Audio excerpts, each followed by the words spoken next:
Victor synes, det er svært at gå i skole. Der er så mange ord. Når han får flere ting at vide lige efter hinanden, glemmer han tit det første. Kan jeg vide, hvad det er for en bog, læreren taler om nu? Victor, find nu dine ting frem. Victor vil lige have lidt at drikke, inden han går videre. Få nu den drikkedunk ned i tasken, Victor, siger læreren. Hun ser ned i Victors taske. Det er det rene kaos. Bare jeg vidste, hvad det var for en bog. De er altid efter mig, og nu får jeg skæld ud igen.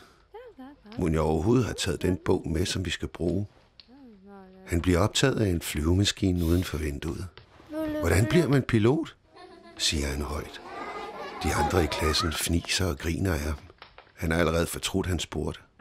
Victor, tag nu din historiebog frem.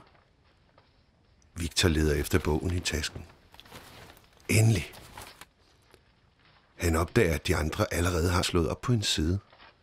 Jeg når det aldrig. Hvorfor hørte jeg ikke, hvilken side det var? Jeg duer ikke til noget. Hvorfor har du ikke slået op? Siger læreren. Det ved jeg ikke. Hvad for en side er det? Victor, nu må du altså lige tage dig sammen. Victor kommer hjem. Han er lidt trist og sulten. Hej, har du haft en god dag i skolen? Spørger mor. Victor mumler lidt. Han har ikke lyst til at fortælle, at alt er gået galt. Næste morgen i skolen har de fået en ny lærer i klassen.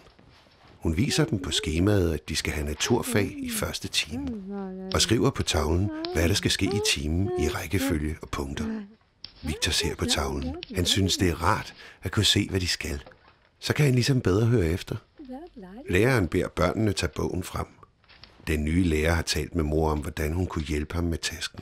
Og i går aftes ordnede Victor og mor tasken med forskelligt farvede plastikmapper til hvert fag. Han tager en rød plastikmappe op med bogen til naturfag.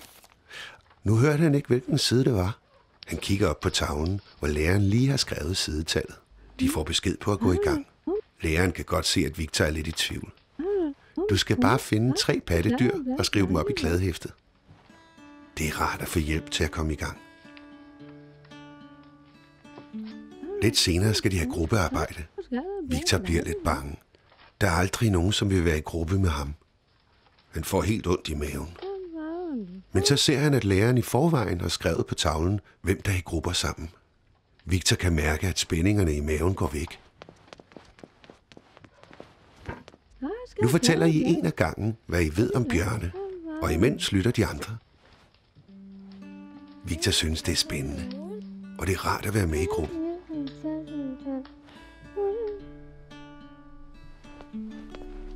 Da Victor kommer hjem, siger mor, hey, kommer du ikke lige ind og sidder lidt? Mor har sat nogle stykker æble og lidt knækbrød frem inde i stuen ved siden af sin egen kaffe. Victor kan mærke, at han gerne vil sidde lidt med mor. Han synes næsten ikke, at han har fået skæld ud i dag. Måske kan han alligevel godt finde ud af at gå i skole.